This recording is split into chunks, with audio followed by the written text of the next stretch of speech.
दोस्तों इस फिल्म की शुरुआत होती है 5 अगस्त 2021 के टाइम से। पाकिस्तान दिखाया जाता है इसमें हमें, और पाकिस्तान का एक जनरल अपना रूटीन चेकअप करवाने के लिए हॉस्पिटल पहुंचता है। तो डॉक्टर उनको बताता है कि आपको तो भाई साहब कैंसर है और सिर्फ 3 ही सालों का आपके पास टाइम है। उसी टाइम टीवी पे एक न्यूज आ जाती है कि हिंदुस्तान में आर्टिकल 370 को कैंसिल कर दिया गया है। डॉक्टर को कहना था कि भाई साहब ये तो सरासर पागलपन है, जबकि जनरल का कहना था कि अब जंग होगी। जनरल को लगा मेरे पास 3 ही साल है, कैंसर हो गया तो मैं कुछ ऐसा कांड करके जाऊं कि मुझे याद रखा जाए। उसके बाद वो कॉल लगाता है एक थर्ड पार्टी कॉन्ट्रैक्टर को, जो कि एक टेररिस्ट ऑर्गेनाइजेशन है जिसका नाम आउटफिट एक्स है। ये सिर्फ पैसों के लिए काम करती है, और जॉन अब्राहम जिम इसका मुखिया है। जनरल जिम से कहता है कि मुझे हिंदुस्तान की तबाही देखनी है। जिम ने रिप्लाई करता है हाँ भैया तुम्हारा काम हो जाएगा, लेकिन थोड़ा टाइम लगेगा। डॉक्टर ने जनरल को ऑलरेडी बोल दिया था कि अब आपका लाइफ सर्कल सिर्फ 3 ही सालों का है, लेकिन 3 सालों में तो जनरल ने हिंदुस्तान को नक्शे से गायब करने के बारे में सोच लिया था। जिसके बाद कहानी यहाँ से आगे बढ़ती है 3 साल आगे। हमें दिखाया जाता है अफ्रीका की एक कंट्री में बहुत सारे आतंकवादी इलीगल तरीके से बंदूकें खरीद रहे हैं। वहीं एक शख्स और आया था जिसे एक बड़ी सी मिसाइल खरीदनी थी, जो एक बार किसी देश पर चल जाए तो उसके नक्शे में से नामो निशानी मिट जाए। इस मिसाइल की खास बात ये थी दोस्तों कि चलने पर रेडार में कभी डिटेक्ट नहीं होती थी, और कुछ ही पलों में जहां भी गिरती है वहां की सिविलाइजेशन को खत्म कर देती है। ये जगह पूरी तरीके से अवैध है, यानी इलीगल थी। लेकिन तभी डीलर के पास एक इन्फॉर्मेशन आती है कि उन्हें ढूंढता हुआ यहाँ तक आ पहुंचा है भाई साहब, लेकिन उनका कोई नुकसान नहीं पहुंचा पाएगा क्योंकि उस वक्त उसे वीआईपी ट्रीटमेंट मिल रहा है। और फिर दिखाया जाता है वीआईपी ट्रीटमेंट, जहाँ पे एक शख्स को कुर्सी पे बिठा के बहुत बुरी तरीके से उसका इंटेरोगेशन किया जाता है, धुलाई करी जा रही थी। लेकिन बहुत ही पिटाई खाने के बाद भी वो टस से मस नहीं होता, कुछ नहीं बताता, और सिर्फ एक ही सवाल पे अटका था। और यही धांसू एंट्री होती है बॉलीवुड के बादशाह शाहरुख खान की, लेकिन रोमांटिक नहीं, एक्शन अंदाज में शाहरुख खान के पठान रूपी अवतार की। डीलर के पास जो आदमी आया होता है कि यार पठान तुम जिंदा कैसे बच गए, तुम्हें तो आज से 2 साल पहले ही जिन ने मरवा दिया था। लेकिन ये सब तो पठान की एक चाल थी, उसने पहले ही अपने हाथों को खोल लिया था। और वहाँ मौजूद गुंडों को खत्म करने के बाद उस बंदे से एक ही सवाल उसने किया कि भैया रुबई कहाँ पर है। अब शाहरुख खान इतने टाइम बाद पर्दे पे आए तो भैया खतरनाक एक्शन तो होना ही था। यहाँ पर बहुत सारी गोलियां चलती हैं, हेलीकॉप्टर में लगी मशीन गन से तो जगह की ऐसी तैसी कर दी जाती है, और यहाँ से हमारे पठान उस बंदे को अपने साथ लेके उड़ जाते हैं। इसके बाद सीन शिफ्ट होता है दिल्ली में। यहाँ की ऑपरेशन लीड को दिखाया जाता है। अच्छा एक चीज और, फिल्म में इनका किसी ने नाम ही नहीं लिया, सिर्फ मैम ही मैम बोला है। तो ये शायद पहली ऐसी फिल्म होगी दुनिया की जिसमें कैरेक्टर का कोई नाम ही नहीं है, सिर्फ मैडम मैडम ही चिल्ला रहे सब मैम मैम। इनके सैटेलाइट डिटेक्टर से इन्हें पता चलता है कि इन्हें रुबई मिल गई है फ्रांस के एक रेलवे स्टेशन पे। अब जिस जगह वो खड़ी थी उस जगह लिखा था सॉर्ट। इंग्लिश में सॉर्ट का मतलब होता है एग्जिट, यानी वो जिस रेलवे स्टेशन से एग्जिट हो रही थी तो वहां पर सीसीटीवी फुटेज में उसकी इमेज कैप्चर हो गई थी।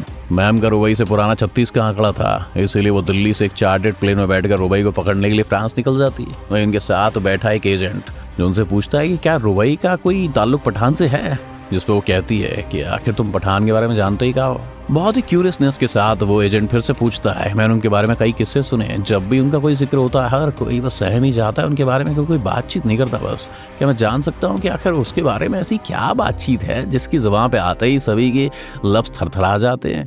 और यहाँ से भैया फ्लैशबैक में जाती है मूवी म्यांमार के एक सीक्रेट ऑपरेशन की तरफ। अकेले पठान ने पूरी फैमिली को अपनी जान पर खेलकर बचाया था, लेकिन इसमें वो बहुत ही ज्यादा इंजर्ड हो गया था, इसीलिए उसे दिल्ली के सीक्रेट हॉस्पिटल में रखा गया था।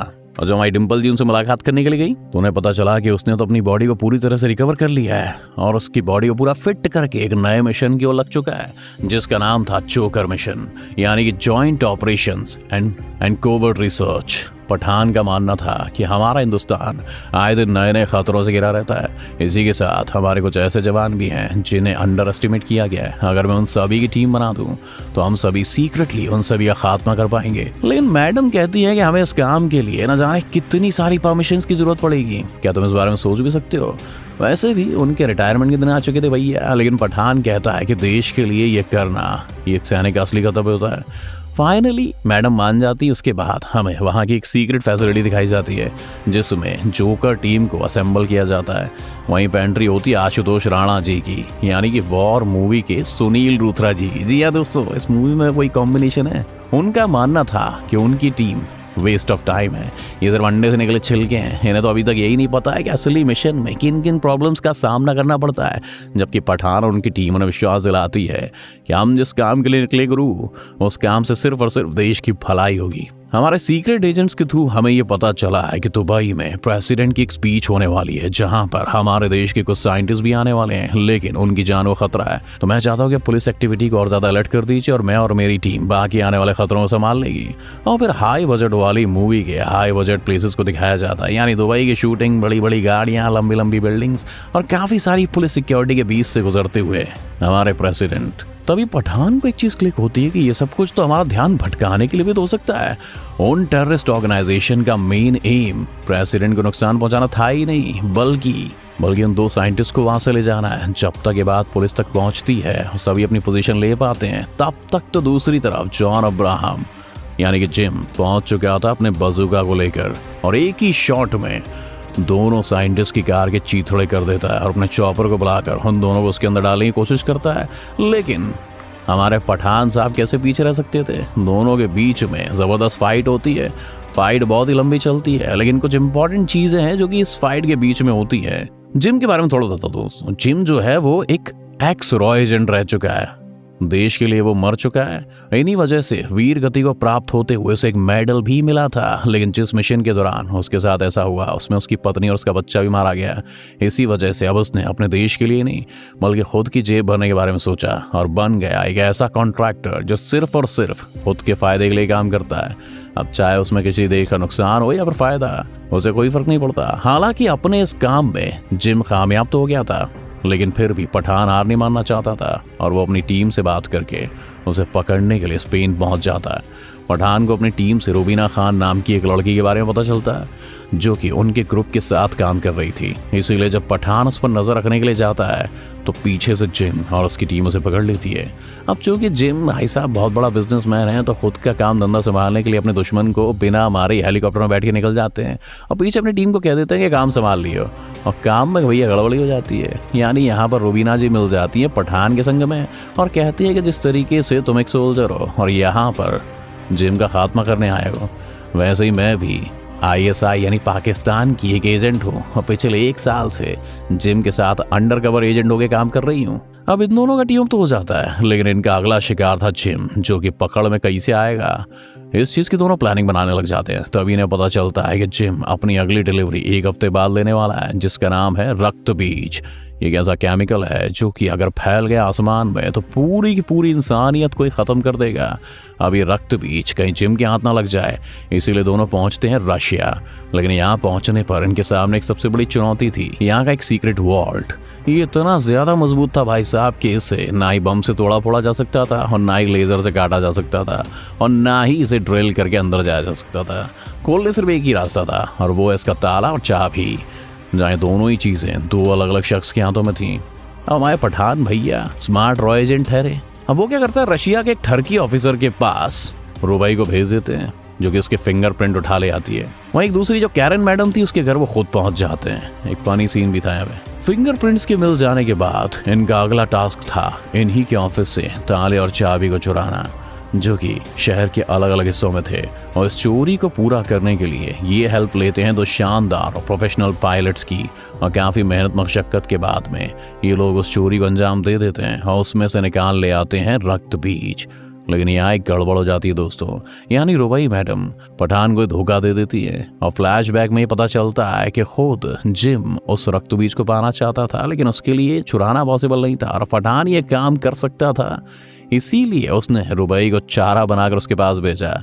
यहाँ सीन शिफ्ट होता है रशिया की जेल में और मैडम आके बताती कि हमारा एजेंट नहीं है, हमें नहीं पता ये कौन है, इसको 2 गोली मार दो, किस्सा यहीं पे खत्म करो। पठान इस बारे में सोचने लगता है कि मैं तो देश के बारे में सोच रहा था कि इस पर कोई खतरा ना आ जाए, उसे रोकने के बारे में सोच रहा था और आज मेरी लंका लगाने की बात हो रही है। इसके बाद उसे एक मेन जेल में ट्रांसफर करने के ऑर्डर्स आ जाते हैं, लेकिन रशिया, हिंदुस्तान या फिर कोई भी जासूस अपने देश के खिलाफ बर्दाश्त नहीं करना चाहता। इसलिए ट्रेन में जाते जाते उस पर कई गुंडों के हमले करवा दिए जाते हैं। पठान की खूब धुलाई होती है, पर एक दमदार केमियो होता है, यानी सलमान खान की एंट्री हो चुकी है भाई साहब। अब दो दो सुपर हीरो हैं तो सुपर फाइट होनी तो बनती है भैया। 15-20 मिनट लंबी सीरीज वाली फाइट चलती है और यहाँ से हम ऑडियंस को पता चलता है कि ये है टाइगर अभी जिंदा है, कि मेन लीड टाइगर, जो कि फाइट को ख़त्म करने के बाद, सबको फोड़ फाड़ देने के बाद में जाते जाते पठान से कह के जाते हैं कि मरियो मत, मेरे पास एक बहुत बड़ा मिशन है, वहाँ तेरी ज़रूरत पड़ेगी तो आइयो ज़रूर।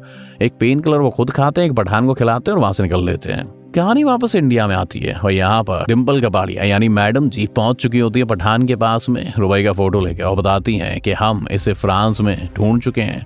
और पठान को तो ऑलरेडी रुबई का गुस्सा चढ़ा हुआ था, तो पहुंच जाते हैं सीधा फ्रांस और वहाँ पहुंच के उसे गन पॉइंट कर देते हैं, जहाँ पर रुबीना खान का कन्फेशन स्टार्ट होता है।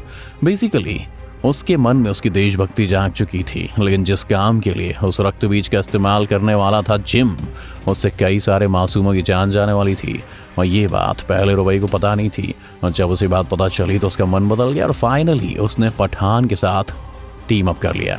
इसी के बाद हमें दोनों एजेंट्स की एक बैक स्टोरी भी दिखाई जाती है, जहाँ पे पठान बताता है कि भैया आज से कई साल पहले अफगानिस्तान में एक टेररिस्ट को मारने के लिए उसके मोबाइल में एक GPS लोकेशन को लॉक कर दिया गया और एक मिसाइल को छोड़ दिया गया।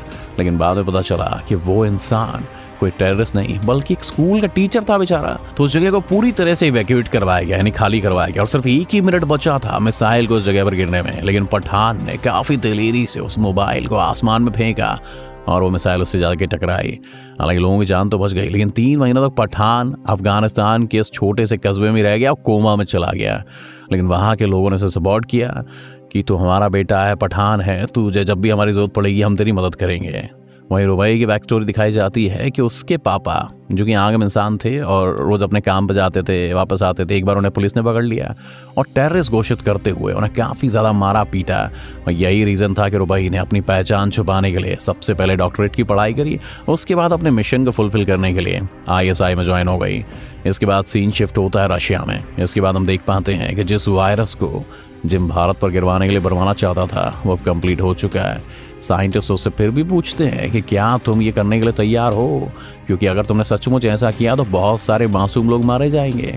लेकिन इसके पीछे जिम की पुरानी खुन्नस थी कि जिस तरह उसने अपना परिवार खोया, वो चाहता था कि पूरा हिंदुस्तानी एजेंट्स देखें कि अगर परिवार वालों को खोने का दुख क्या होता है। इतने में यहाँ पर 2 सुपर हीरोज यानी कि पठान और रुबई की एंट्री हो जाती है और फिर यहाँ पे बहुत भयंकर फाइट होती है। इस सीन में CGI का काफी अच्छा यूज किया गया है। पूरी लड़ाई का कंक्लूजन ये निकलता है कि उसके पास में 2 ऑप्स थे, यानी कि जिनके अंदर वायरस भरा होता है वो थे। एक जॉन अब्राहम ले जाता है, दूसरा पठान के पास में आ जाता है। और जब पठान लैब में उस ऑप को खुलवा कर ये चेक करवाता है कि आखिर ये वायरस को किस तरीके से डिस्लोकेट किया जाए, तो पता चलता है कि उस गोले में तो सिर्फ और सिर्फ पानी भरा था। तो इतने में यहाँ पर जिम का वीडियो कॉल आता है। वो बताता है कि इस ऑप को टोटल 3 लेयर्स में बनाया गया था। पहली लेयर को क्रैक करते ही नैनो पार्टिकल्स में ही वायरस था, जो कि उस ऑप के खोलते ही वहाँ के एनवायरनमेंट में फैल गया। दूसरे नंबर पर एक ओपन एयर वैक्यूम था, जो कि इसे दूर तक स्प्रेड करने में मदद करता है। और नंबर 3 पर सिर्फ और सिर्फ पानी था, ताकि जब आप मरो तो उस पानी को पी के मर जाओ। इसी के साथ वो जिम उस वायरस के फैल जाने के बाद में इंसान के शरीर में होने वाले दर्द को भी बताता है कि अगर पेन को स्केल किया जाए 0 से 10 तक, तो इस वायरस का अगर शरीर में इंजेक्ट कर दिया जाए तो उस इंसान को स्केल 13 या 14 का पेन होगा। उन सभी साइंटिस्ट में मैम यानी डिम्पल भी शामिल थी और धीरे धीरे उनकी बॉडी पर भी वायरस का इफेक्ट होने लगा था। रक्त बीज से निकले इस वायरस का नाम था स्मॉल पॉक्स।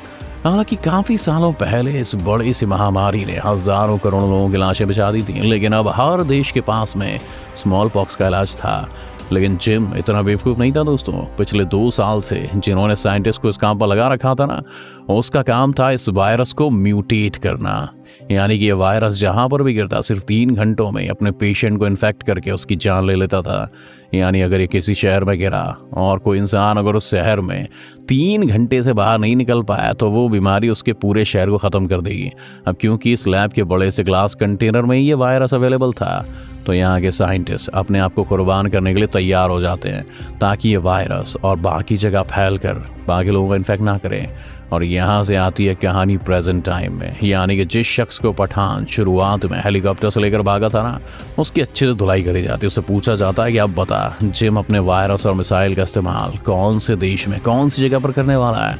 हालांकि उस लड़के को ये तो नहीं पता था कि वो मिसाइल किस जगह पर गिरने वाली है, लेकिन उसे ये पता था कि इस लॉन्च कहाँ से करने वाला है। वो जगह थी अफगानिस्तान। इसीलिए पठान अपनी टीम के साथ अफगानिस्तान पहुंच जाता है और बड़ी शानदार एंट्री होती है। इस टाइम लाहौर के कमांडर, जिन्होंने आज से 3 साल पहले हिंदुस्तान को खत्म करने का सौदा किया था, वो आज अपनी डिलीवरी लेने के लिए आए थे इस रक्तबीज वायरस की। लेकिन इस वायरस के कुछ इन्फेक्टेड मरीज अफगानिस्तान के एक छोटे से शहर में मिले तो जनरल कमांडर को गुस्सा आ गया कि तुमने तो कहा था कि सिर्फ मुझे मिलेगा, तो आखिर ये कोई और यूज कैसे कर सकता है। तो जिम अपने को सैनिक वहां पर भिजवाता है और पूछता है कि देख क्या दिक्कत हो गई, मेरे यूज करने से पहले ही ये वायरस किसी और ने यूज कैसे कर लिया। लेकिन ये सब कुछ पठान की एक चाल थी दोस्तों। ये वो शहर था जिसकी उसने आज से पहले कई सालों पहले वही स्कूल वाले कांड में मदद करी थी। वहां के लोग उसी के परिवार का एक तरह से हिस्सा थे। उसी का फायदा उठाकर पठान ने पुराने वाले सैनिकों के कपड़े पहनकर खुद ही जिम को पकड़ लिया और फिर अच्छे धुलाई पिटाई हुई इसकी। और फिर दीपिका पादुकोण यानी रुबई भी पीछे नहीं रही, उसने मशीन गन से सबको उड़ा डाला। लेकिन जिम, उसका हुक्म का क्या था ये इसके बारे में किसी को पता नहीं था। इस वक्त जो सबसे बड़ा वायरस था वो उस मिसाइल में था ही नहीं दोस्तों। जिम ने उस वायरस को ऑलरेडी दिल्ली जाने वाली एक फ्लाइट में छिपा दिया था और उस वायरस का रिमोट कंट्रोल अपने कंधे पर लगा लिया था। अब जहाँ एक तरफ पठान की टीम उस बड़ी सी मिसाइल को रोकने की कोशिश कर रही थी, वहीं दूसरी तरफ पठान यहाँ पर जिम का सामना कर रहा था। दोनों के बीच में वापस से मस्त फाइट होती है। इसी के बीच में दिल्ली में लैंड होने वाली फ्लाइट आने वाली थी और वक्त बचा था सिर्फ 2 सेकंड का। यानी कि अगर टाइम खत्म हो गया तो वायरस पूरे के पूरे प्लेन में फैल जाता और जिन लोगों में फैलता वो अगर बाकी लोगों को भी इन्फेक्ट कर देते, जिससे कि पूरा का पूरा शहर कुछ ही घंटों में खत्म हो जाता। इसी बीच लूथर पठान को कहता है कि यही आखिरी मौका है, जान लगा दो। तो पठान भी वहां घुस जाता है, बटन दबाने से पहले से रोक देता है और एक बड़ा हादसा टल जाता है। यानी जो लोग उस वायरस से इन्फेक्ट होने वाले थे उन सबकी जान बच जाती है और पठान अपने आखिरी दुश्मन को भी खत्म कर देते हैं। लेकिन जाने से पहले उसे वीर गति वाला मेडल जो उसको मिला था उसको रख लेते हैं। कहते हैं इसके हकदार तुम नहीं हो, क्योंकि इसकी असली हकदार मैडम जी थी। अब लूथर पठान से मिलने आता है और एकदम बिल्कुल उनसे पूछते हैं कि हमें वापस से टाइगर और कबीर को भी इस गैंग में लाना पड़ेगा और पूरी दुनिया के खतरे से हमारे भारत को बचाना पड़ेगा, जिसमें तुम सबकी जरूरत पड़ेगी। और इसी तगड़े सस्पेंस के साथ ये शानदार कहानी यही खत्म हो जाती है दोस्तों। इस मूवी का एक पोस्ट क्रेडिट सीन भी है दोस्तों, जिसमें टाइगर और पठान को हम देखते हैं जो कि बॉलीवुड के फ्यूचर के बारे में बात कर रहे थे कि यार 30 साल हो गए काम करते करते, आखिर कौन संभालेगा आगे। लेकिन देश हमारा है तो हमें तो संभालना ही पड़ेगा। पब्लिक के लिए सिर्फ मूवी फिगर के बारे में बातें हो रही थी, एक रॉ एजेंट है तो देश को कैसे बचाएंगे। लेकिन यहाँ पर एक ये कटाक्ष किया गया है कि जो बॉयकॉट बॉलीवुड का ट्रेंड चल रहा है ना, तो मतलब ये बोल रहे हैं कि इतने टाइम तक हम ही रहे तो हम ही रहेंगे। लेकिन ये एक तरीके से गलत है। 40-50 साल से आप ही राज कर रहे हो, अब भी आप ही राज करते हुए नए लौंडों को कहाँ मौका मिलेगा। नए लौंडे तो फिर एक्सप्लोर ही नहीं कर पाएंगे। बहरहाल इस मूवी की एक्सप्लेनेशन खत्म होती है। अगर आपको अच्छी लगी हो तो वीडियो को लाइक कर देना और ऐसी मूवीज के अपडेट्स के लिए हमारे चैनल को जरूर सब्सक्राइब करना। मेरा नाम गगन है।